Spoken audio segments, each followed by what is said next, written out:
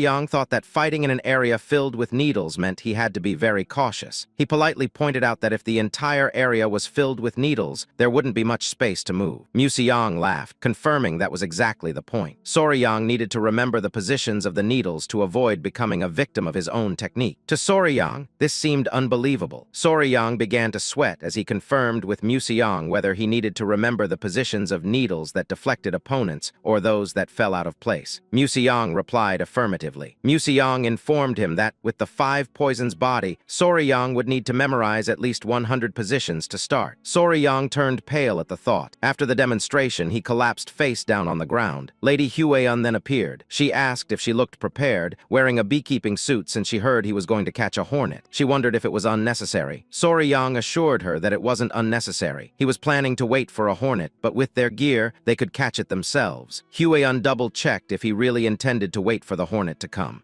Young replied that she would understand once they got there. He asked if she knew where the hornet's nest was. Hueun confirmed that she had found one nearby so they could head there immediately. Young also donned a beekeeping suit. As they prepared, Hueun brought up the letter sent to the city lord of Sichuan province and asked if he had seen it.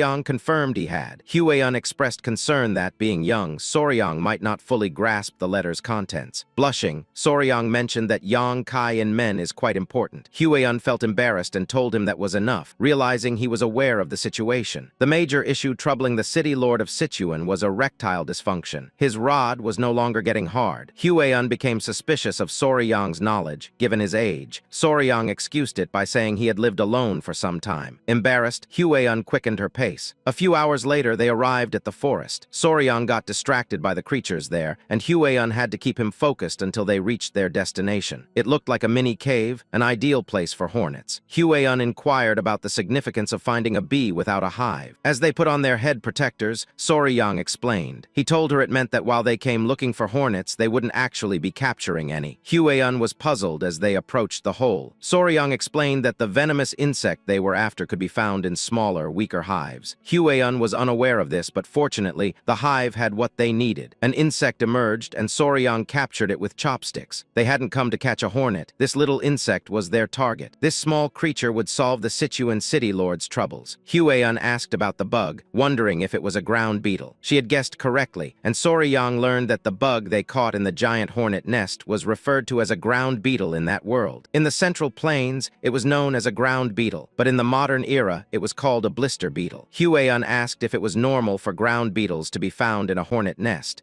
Young explained that their life cycle was quite peculiar. Blister beetles have an unusual method of reproduction. Unlike most insects that either guard the spot where they lay eggs or create a safe environment for their eggs to hatch, the blister beetle simply lays eggs wherever it pleases. There was a humorous skit where the blister beetle told the boss to wait because she needed to drop some eggs before heading out. Anywhere would do, with no fuss or frills. It just lays them. The only consideration it shows is dumping them all in one spot. When the miracle happens and the blister beetle larvae hatch, they start crawling toward the highest place nearby. Once the larvae reach the top, they do something bizarre. They cluster together and imitate a flower. Bees mistake this fake flower for the real thing and approach it. The moment moment a bee gets close enough, the entire swarm jumps onto the carpenter bee's body, and that's it. Game over. The carpenter bee's home is as good as gone. Soryang wasn't sure why they favored giant hornet nests, but apparently it was the most suitable environment for the ground beetle larvae to grow. Hueyun felt sorry for the giant hornet, but Soryang replied that there wasn't much that could be done about it. Hueyun knew the bug caused burns on the skin and had heard that eating too much of it could even be fatal. Soryang confirmed this. The orange liquid dripping from a blister beetle contains a toxic substance called cantharidin. When this substance touches the skin, it creates blisters similar to burns. Hueyun blushed and asked if it really had that effect. Soryang confirmed that the substance could indeed immediately raise a man's rod, which made Hueyun feel embarrassed and prompt him to stop explaining further. She encouraged him to head back to the Hall of 10,000 Poisons. Soryang wanted to catch a few more beetles, but they had secured the ground beetle, also known as the blister beetle. Afterward, they returned to the hall and instructed the warriors on how to prepare the medicine. Soryang told them to listen carefully. He instructed them to dry the ground beetle and grind it into powder, noting that 1/10 of that powder is toxic. The poison becomes life-threatening when 3 mo of it are ingested. He explained that if a person consumes 3/10 of 1 mo of the poison per guan body weight, about half of those who ingest it will die. So, Soryang requested that they prepare medicine with 1/10 of 1 mo of the poison. That would be roughly the equivalent of 10 drops of liquid, with 1 mo being 3.75 milligrams and 1 guan equaling 3.75 kilograms. He asked if that made sense. Deep down, Soryang felt that his brain was about to explode from all the calculations. One warrior removed his mask and remarked that Soryang's explanations were incredibly detailed, and they never expected him to be skilled in mathematics. The warrior assured Soryang that they would make sure to succeed. Soryang expressed his dependence on them. Later that night, Museong was talking to Hueyun about how surreal it was that ground beetles had such effects. Museong mentioned that it made him consider re-evaluating the poisons in the Tang clan's arsenal. Hueyun agreed. Museong then brought up Soryang's proficiency in math. Hueyun shared how Soryang calculated the solution's concentration and estimated it to match the weight of 10 drops of liquid, which was amazing. Museong admitted that while he considered himself knowledgeable in poisons, Soryang was on a different level. The more he learned about Soryang, the more he realized what a gem the young man was. He teased Hueyun, asking if she liked Soryang even more now. Hueyun blushed deeply and expressed her regret for being hasty in the beginning. Museong reassured her that making up for it going forward was what truly mattered. Museong then asked how they planned to test the medicine once it was complete. Hueyun blushed even more, turning as red as a tomato. She mentioned that the branch family elders were saying Soryang had been too insolent. Soryang humorously suggested testing the medicine by raising the clan elders straight up. Museong was taken aback but found it amusing and laughed out loud. The next day, everyone gathered in a hall. The clan elders were skeptical. A warrior handed Soryang a wooden box, explaining that he had blended licorice powder and honey to make it sweeter and easier to consume. Soryang was impressed by the attention to detail. Soryang asked if the warrior had prepared it exactly as instructed. The warrior confirmed he had followed the instructions carefully. Other clan members scoffed, questioning how amazing it could possibly be. The patriarch ordered silence and asked Soryang how he intended to prove the medicine's efficacy. Soryang feigned surprise at the question. The clan elders insisted it was natural to confirm its effectiveness. One elder shouted they would never send unverified medicine to the city lord of Sichuan. Another elder added that if something went wrong, it could lead to a major disaster. Soryang acknowledged there was no other choice. The warrior understood what this meant. The clan elders were confused as the warrior handed them the medicine, appearing annoyed as if Soryang expected them to test it themselves. A loud elder questioned if Soryang even knew what it was. Another elder remarked that Soryang had played outside for so long, it seemed to have turned his insides black. Soryang grinned and called out to his grandfather. Museong asked what Soryang needed. Soryang reminded Museong of his earlier statement that those who mastered the Tang clan's martial arts were never afraid of poison. Museong played along and affirmed it. Soryang then pointed out that the elder's hesitation suggested fear. Museong agreed with him again. Soryang used reverse psychology, taunting the great elders of the clan, who had surely mastered 100 poisons. He expressed that surely those elders weren't afraid of something as trivial as ground beetle poison. This angered the elders, prompting one to split the medicine in two. They claimed they had nothing to fear from such low-grade poison. They took the medicine, asserting that Soryang underestimated them. They warned him that if it did nothing, he would face consequences. An elder proclaimed that they would uphold the clan's laws and principles. They chewed the medicine. A silence followed. Then they smirked, declaring that nothing was happening. But soon, the elder felt his manhood awaken. The long slumber of the snake was over. They were embarrassed. And so that day, the laws and principles of the clan were set straight, pun intended. It happened magnificently. The medicine was sent to the city lord of Sichuan, proving to be excellent. A little while later, the elders walked the hall holding their pants away from them to hide the evidence. I remember walking like that when the time came. Anyway, Soryang told Museong that, just as he said, provoking the elders with something related to poison made them fall for it immediately. Museong understood that they were the type of people who had nothing left but their pride, so naturally, it happened. However, Museong also recognized that their actions stemmed from concern for the clan. He advised Soryang not to resent them too much. Museong remarked that, in the end, they were all one family. Soryang replied that he understood. Just then, Hueun hurriedly approached them, reporting that something terrible had happened. They asked Hueun what was wrong, and she explained that their children were acting strange. Soryang blushed, feeling confused, while Museong became stern and grabbed him by the collar. Museong demanded to know what she meant by children and why they had them. Soryang was drenched in cold sweat. Museong held Soryang by the back of his neck, questioning why they had children when they hadn't even had their wedding ceremony yet. Hueun clarified that she was referring to the spotted centipedes Soryang was raising, not human children. Soryang was stunned, his surprise beyond words. Recently, he'd been focused on physical training sessions and had asked Hueun to take care of the centipedes. He realized he'd completely forgotten about them and was worried something had happened to his babies. He asked to see them. As he reached toward Hueun, thinking she kept them there, Hueun squealed that they weren't with her. Museong was speechless. A moment later, they found the 3 blue-spotted centipedes looking brown and weak. Soryang had a handprint on his face, a funny reminder of his earlier actions. Soryang stared at the centipedes intensely, while Museong wondered if they had just fallen from Hueun's body with a thud. Hueun mentioned that they seemed fine earlier, but was now concerned they might be sick. Their color looked pale, and their shells seemed odd. Soryang reassured her that there was no reason to worry, explaining it was called shedding. Creatures like centipedes with hard shells shed them when they grow bigger, and that's likely what was happening. Museong asked if they were already shedding their shells. Soryang replied that it would happen soon. Just then, one of the little ones moved strangely and its head emerged. They were all impressed by the sight. It was quite amazing to watch as the other 2 centipedes began shedding their shells as well. They successfully shed their old shells and were now fully out. Hueun noticed they looked almost twice as big as before. She asked if the little ones had names. Soryang realized they didn't, and his thinking face was quite amusing. Even funnier were the names he came up with, number 1, number 2, and number 3. Hueun found it so silly that she refused to accept them. She reasoned that since spotted centipedes are said to turn into dragons after living for 1,000 years, they needed dignified, dragon-worthy names. Soryang playfully argued that there was no way a spotted centipede would turn into a dragon, even after 1,000 years. Museong joined in, joking that a 1,000-year-old spotted centipede is indeed called a dragon. Soryang realized Museong must have taught Hueun that. He then seriously considered their names. He decided to name them Nova, Myra, and Grace. Nova symbolized a beginning, Myra meant fragrance, and Grace represented elegance or gentleness. Hueun was delighted and didn't object, as naming the children was traditionally the father's responsibility. The spotted centipedes now had their names. A full day later, the centipedes returned to cling to Soryang. His body didn't feel completely dry yet, but he was well enough to move around. However, he still felt a bit awkward. The centipedes were now heavier. They had grown from the size of a thick sausage to as large as his forearm. They seemed to find his embrace too tight, so they coiled snugly around his arms and waist. While he was lying there snuggling with the centipedes, he overheard a conversation. 2 men were passing by. One of them, holding a loaded pouch, remarked that the Sichuan Tang clan was always so extravagant. The 2 men decided to head to the brothel, laughing about how easy it was to make money. Soryang's curiosity was piqued by their conversation. At the pavilion, Chialson shared some great news. The medicine they sent to the city lord of Sichuan had worked exceptionally well, and the city lord had sent a message of gratitude along with a generous reward. Soryang and Hueun were delighted to hear this. Chialson was proud and happy to have gained such benefits so soon after accepting Soryang as his son-in-law. Soryang had truly accomplished something remarkable. Soryang was glad he could help. As a result, Chialson suggested granting Soryang one of his elixirs, knowing that if he called it a reward, Soryang might refuse out of modesty. Soryang recalled his grandpa saying that an elixir enhances internal energy. Hueun asked what kind of elixir it was. Chialson replied that it wasn't anything extraordinary, just the honey of the golden-haired king bee. In Soryang's mind, he thought it sounded like regular honey. However, knowing how crucial internal energy is for becoming a martial master, he decided to accept it. He was about to thank his father-in-law when when Hueyun interrupted. She pointed out that since Chiolson was rewarding Soryang, she questioned why it was just honey. Chiolson got nervous seeing Hueyun's assertive demeanor. She argued that Soryang's achievement was no small feat. Even if the golden-haired king bee is a mid-level venomous creature, honey is considered the lowest grade among elixirs. She insisted that Chiolson shouldn't be stingy when rewarding Soryang for such a significant achievement, making Soryang feel shy. She scolded her father, saying he should grant something that provides a year's worth of internal energy instead of an elixir offering just 2 months' worth. Chiolson was saddened and reasoned that it was still an elixir and had been expensive to obtain. Hueyun was further triggered, arguing that compared to Soryang's contributions, the reward was a mere pittance. Chiolson found himself in a tough spot. Soryang asked about the golden-haired king bee. Chiolson explained it was a mid-tier venomous creature sometimes found in jungles, about the size of a small dog. Consuming its honey was said to grant internal energy equivalent to 2 full months of meditation. Imagining the bee's size, Soryang was both excited and amused, but Hueyun reigned in his thoughts. She expressed her frustration on Soryang's behalf. Chiolson clarified that his intention wasn't to belittle Soryang's achievements. He thought Soryang might enjoy seeing the golden-haired king bee in person. This got Soryang excited, and he asked if Chiolson was suggesting he could see the bee himself. That was indeed what Chiolson had in mind. Internally, Soryang interpreted this as an invitation to harvest the honey himself. He'd done similar things back in his YouTuber days. With excitement, they headed to the door. Soryang shared that he was practically an expert when it came to bees. Chiolson knew Soryang would like the idea. Soryang asked what the golden-haired king bee looked like. Chiolson simply replied that it looked like a bee. Hueyun could only sigh, and so their honey harvesting journey began. Chiolson had provided them with premium information, so they assumed there wouldn't be any competitors. But when they arrived, they found 2 clans fighting. Apparently, both had bought the same information. One clan asked if the person they bought it from had scruffy hair and a big mole. The other clan confirmed it was the same guy, but insisted they wouldn't back down easily. Hearing the descriptions, Soryang remembered the 2 guys he'd overheard. He realized those 2 had been selling the information everywhere. One guy, angered by the scammers, shouted, "How dare you insult the Sichuan Tang clan in Sichuan?" His loud voice and the mention of the Sichuan Tang clan made the others nervous. The peaceful honey harvesting trip had turned into something far from calm. Before Soryang left for his first journey outside, Chiolson had warned him to be cautious. As a member of their family and the Tang clan, he should never forget who he was. Soryang politely agreed. Chiolson then looked to his side, prompting Soryang to turn his head as well. There were men lined up in front of them. Chiolson informed Soryang that he would be leading those people, as it was time for him to learn to manage others. Soryang felt flustered by the responsibility. He thought Hueyun should be the one leading. Chiolson called him silly, explaining that since Hueyun was his partner, Soryang, by extension, held the highest authority in the group. Hearing the word partner, Soryang blushed. Hueyun had faith that he would do well and promised to help him along the way. He assured her he would do his best, but now, amidst the chaos, he wondered what to do. He asked the man with him, Wolfgang, the leader of the Venom Blood Unit, what they should do in this situation. He wondered if sharing the information was a better option. Wolfgang was displeased that anyone dared to share the Tang clan's information. Hueyun agreed, noting that whoever did it had some nerve. She was seriously upset, her intimidating aura clear as she questioned the selling of information purchased by the Sichuan Tang clan to others. Those from other clans recognized her as the poisonous flower of the 3 flowers of Murim. One man was shocked to see a direct descendant of the Tang clan, the poisonous flower, present in person. He was compelled to greet her. He represented the Central Wind sect and clarified they had no intention of interfering with the Tang clan's affairs. He stated they would withdraw. The Noble Origin sect also decided to withdraw. Even though it pained them, the Jade Ghost Slayer followed suit. One of them vowed to catch the rat responsible and skin him alive. They all hurriedly retreated. Soryang realized the influence of the Sichuan Tang clan and asked Wolfgang if the situation was resolved. Wolfgang replied that it wasn't, suspecting those unorthodox groups wouldn't back off easily. Wolfgang suggested setting up a camp nearby and taking shifts to keep watch, knowing those men were likely hiding and waiting for the right moment. He instructed Gyup to find out where they had set up camp. Soryang looked worried, but Hueyun assured him it would be okay. He was more concerned about his honeybee. They hid behind a boulder watching the bees. The bees actually looked cute. They appeared to be wearing faux fur on their bodies as several flew inside the trunk. Soryang got excited upon seeing the golden-haired king bees. Hueyun admitted it was her first time seeing them too, noting their size. Soryang found them adorable. Hueyun was amazed by their fluffy fur, and Wolfgang was pleased to see them as well. Soryang noticed that the colony seemed small. It appeared there were only a few hundred of them, but considering their size, that made sense. Hueyun asked about colonies, colonies. Soryang explained that a colony is a group of bees. Typically, a small hive would have about 5,000 to 7,000 bees. Hueyun was surprised Soryang could tell that without entering the hive. Soryang replied that he could estimate by observing how many bees went in and out of the entrance. Just then, someone appeared behind them. It was Pai. He reported they had located the unorthodox groups. Wolfgang asked where they were. Pai hesitated at first, but as Wolfgang expected, those groups had set up their camp on the opposite side. They didn't seem to be doing much, but if something happened, they'd definitely make a move. Wolfgang decided to wait until nightfall to harvest the honey using the Tang clan's method. Soryang asked about the method the Tang clan used. Wolfgang explained that burning mugwort leaves would produce smoke that calms the bees, allowing them to harvest the honey. Soryang thought it was an excellent method. However, Pai was concerned because the wind was blowing towards them, which complicated their plan. Soryang quickly thought of something. Pai asked if it was something clever. Soryang explained that with the wind blowing towards them, it would mask their scent. He decided to take this opportunity to quickly visit the hive. He was already on his way when Hueyun grabbed his shirt to stop him, warning that it was dangerous because the golden-haired king bee was a mid-level venomous creature. But Soryang was eager to go. He insisted he would just touch it once and come back. As he struggled to break free from Hueyun's grip, a pebble fell and rolled towards the hive, which they instantly realized was bad news. In the blink of an eye, the colony swarmed out of the hive. Hueyun quickly grabbed Soryang and they made a run for it. Later, they got a thorough scolding for their recklessness. At dusk, Soryang was still contemplating another approach. If they lit the fire against the wind, they risked being caught between the unorthodox groups and the hive. The golden-haired king bee was different from bees he knew. These bees could detect ground vibrations from over 30 kilometers away, something even ground bees couldn't do. Hueyun found him. She mentioned that the kids had finished their meal and were trying to wander off, so she brought them to him. Soryang thanked her. He gently told the little ones to behave. Hueyun sat beside him, making him flustered. She asked if he had made any progress. He replied that he needed to observe a bit more. She admitted she felt like she was pressuring him and apologized for it, encouraging him to take his time and not feel burdened. Soryang felt even more pressure after Hueyun's encouragement. Then Hueyun noticed some monkeys on the opposite side of the old tree. The monkeys were noisy, and one seemed particularly agitated. Soryang called out to Hueyun. He asked if she smelled something sweet. Hueyun picked up on the scent, and Soryang realized it could be pheromones. Soryang quickly told her they needed to leave because the bees were about to swarm. Hueyun grabbed him and ran, leaping high to put some distance between them and the hive. She held Soryang by his armpits, and they watched as the bees swarmed out of the hive. Their target was the fallen monkeys, and the bees feasted on the corpses. It was a close call for the pair. Hueyun was curious about how Soryang knew the golden-haired king bees were about to attack, as he warned her before they even heard the buzzing. He explained it was because of the scent. Hueyun finally noticed the faint smell of magnolia. Soryang was impressed that she could distinguish the scent of pheromones. He asked if she recognized the earlier scent, and she confirmed it smelled like a magnolia flower. Excited to have found the answer, Soryang laughed like a maniac, causing Hueyun to blush because his hands were on her shoulders. With a devilish grin, Soryang said he had thought of a way to deal with those unorthodox groups who were after his honeybees. Meanwhile, the men from different clans were gathered around a bonfire, relaxing. They drank liquor and feasted on meat. One asked when they thought the Tang clan would come to gather the honey. Another replied it was hard to say. 3 days ago, the Tang clan had been wandering everywhere, but now things had gone quiet. Someone speculated that the clan might make a move soon, while another gave a vague response that it could be. Another man questioned whether beehives could really be that lucrative. A man, slightly annoyed by the question, commented that he seemed like he'd been living under a rock. He explained that candles made from the golden-haired king bee's beeswax were treasures used exclusively by the imperial family. He assumed the Tang clan would only take the honey and leave, allowing them to take the remaining beehives. The men had evil schemes in mind for after the Tang clan was wiped out. Someone brought up the notorious poisoner, the 3 flowers of Murim. They decided to keep an eye on her to ensure she didn't die, enjoying the idea since she was a beauty. Their lecherous nature was apparent as they expressed excitement at the thought, even joking that one of them might end up as the Tang clan's son-in-law. But then they stopped when someone noticed a scent. It was a pleasant smell, and one of them thought it was the poisonous flower's scent. They assumed her natural scent was as intoxicating as that. Suddenly, a loud noise interrupted them. They looked up to see something forming in the sky. They were terrified and confused, realizing it was a swarm of golden-haired bees. They immediately ran in panic. The bees chased after them, and they screamed as the bees attacked. The mixture creating the scent was scattered on the ground. It was positioned like a trail. Soryang, Hueyun, and Wolfgang watched from behind the bushes. Hueyun and Wolfgang were surprised it worked. The bees were heading in one direction. Hueyun asked asked Soryang what he did, not expecting the bees to get furious over the scent of flowers. Soryang explained that he had ordered the bees to launch a full-scale attack by using a simple trick. Huion was puzzled since Soryang had only crushed some flowers and fruits, sprinkling their juice around. Soryang clarified that the scent acted as a trigger for an attack order. He explained that pheromones are chemical signals used by animals of the same species to communicate, especially social insects like ants and wasps. They rely heavily on these signals. The pheromone Soryang used was the exact scent bees release to signal an attack, known as isoamyl acetate. Huion asked if he meant that magnolias emit the same scent bees used to signal an attack, finding it fascinating. But Soryang was more intrigued by her ability to recognize the scent. Huion explained that, because the Tang clan specializes in poisons, she was sensitive to scents. The timing was perfect. With the golden-haired king bees off on their attack, Soryang decided it was time to enter the hive and harvest the honey. They cautiously approached. Soryang brought a makeshift incense wrapped in leaves. Wolfgang warned that it was dangerous and offered to take the lead. They were all impressed by the size of the hive. It was amazing. The honeycombs hung like a large golden chandelier from the ceiling, creating a beautiful sight. Fortunately, the bees had left, allowing Soryang, Huion, and Wolfgang to enter. Soryang noticed something peculiar. There was no honey at all. Wolfgang was surprised, inspecting the honeycomb and confirming it was just as Soryang had predicted. It was empty, which was unusual. Soryang realized there were no eggs in the hive either. Wolfgang asked if this had something to do with the hive being empty of honey. Soryang explained that the bees were preparing to migrate from the start. That would be why they consumed all the stored honey and carried it in their stomachs. He theorized that they sensed too many human presences nearby, prompting them to prepare to leave. Huion agreed with Soryang's explanation that when bees prepare to migrate, they stop laying eggs as they can't care for larvae. Then Soryang noticed something intriguing. He spotted the back end of a bee. With a large grin, he asked Wolfgang how long he could maintain his mobility arts without rest. Wolfgang replied that by pacing himself and running steadily, he could last about half a day. Wolfgang inquired why Soryang asked. Suddenly, Pai appeared, reporting that the golden-haired bees were returning, urging Soryang to leave immediately. They quickly ran for it. Wolfgang advised Soryang to give up while Huion rushed to his side. She grabbed his shirt and urged him to hurry. Pai panicked, telling them to get out quickly. Something was bulging from Soryang's chest. Time passed, and it was indeed a close call. Huion was grateful they managed to escape before the bees returned. She couldn't finish her sentence as she got distracted, asking what Soryang had on his chest. Soryang's immediate reaction was to reveal the little bee's head poking out from his clothing. Soryang explained it was the queen bee of the golden-haired king bees. Since there was no honey, he decided to bring the one who could make it. Upon hearing that, everyone looked nervous and turned pale, beads of sweat forming on their faces. The queen bee made a cute bee noise. With a devilish smirk, Soryang told Wolfgang that the bees would soon realize their queen was missing and would start chasing them. Instead of being worried, Soryang seemed delighted, gently rubbing the queen bee's head. He told them to run, and so began the life or death chase. Wolfgang carried Soryang on his back, and they ran as fast as they could. The queen bee was fussy. Soryang soothed it, promising to take the queen somewhere peaceful where people wouldn't bother them. It had been a few days since the honeybee race of death began. During that time, the group pushed themselves to their limits, cutting back on sleep and fully exerting their mobility arts. They were all out of breath and energy. By the time they reached their destination, a few warriors from the Venom Blood unit had already fallen behind. Soryang promised himself that he would demand to learn mobility arts when they returned. One of the warriors tripped and fell, prompting another to announce that another one had fallen. The fallen warrior was Huang Duryang of the Venom Blood unit. He looked half dead on the ground, with dark circles under his eyes and snot and saliva dripping from his open mouth. Soryang also had dark circles. He was hopeful that once the queen bee was far enough from the colony, they wouldn't be able to attack. Wolfgang was starting to lose hope and asked Soryang if they could really escape. Soryang gave a vague answer. 3 days later, another warrior fell face down, apologizing to Soryang as he could no longer move. Soryang was worried for Wolfgang. Huion decided she would carry Soryang instead. Soryang suggested he could run on his own, but Huion, despite her haggard appearance, shyly promised she could do it. She declared that a member of the Tang clan never gives up. At the entrance of the Tang clan's house, 2 guards were stationed. They noticed someone approaching and recognized their young lady. Huion and Soryang supported each other as they walked. The guards' jaws dropped at their appearance. Family members were called immediately. With all the commotion, Museong and Chialson came out. They were stunned to see the state of the two. Huion looked truly worn out. Chialson laid Huion's head on his lap as he began to heal her. Furious, he demanded an explanation from Soryang. Soryang told him to calm down, explaining that Huion Huayan was simply exhausted after using mobility arts for 10 days without a break. Soryang was in a hurry and urged everyone to head to the training grounds. Museong was confused until Soryang pulled the queen bee from his clothing. He explained that the other bees would soon swarm there, so they needed to head to the ancient tree in the training grounds. Everyone was stunned, except for Museong, who was amused by Soryang's antics. Chiolson was in disbelief. He had sent Soryang to fetch honey, and yet he returned with the queen bee. Museong placed a reassuring hand on Soryang's shoulder and declared they would go. Suddenly, Museong jumped high while carrying Soryang, who screamed out loud. Museong moved swiftly. When Soryang screamed again, the old man asked what was wrong. Soryang told him that the bees were swarming towards them. Museong saw the swarm and asked if Soryang had brought all those bees with him. They were almost at their destination, so they hurried. Soryang's body struggled to keep up with the speed, but thankfully, Museong's grip kept him secure. They eventually arrived at the ancient tree. Soryang approached the tree and explained to the golden-haired queen bee that this was the new home he had mentioned. He gently released the queen bee, asking, "Not bad, right?" The queen bee made a bye noise, seemingly understanding him. She inspected the tree and turned to Soryang, looking excited as if to say he was right. Soryang wondered if she really liked it. Museong suggested they leave for now since the bees were arriving. The clan members watched as the colony of bees flew above them. The golden-haired queen bee made bee noises, calling them. The bees headed for the tree. Museong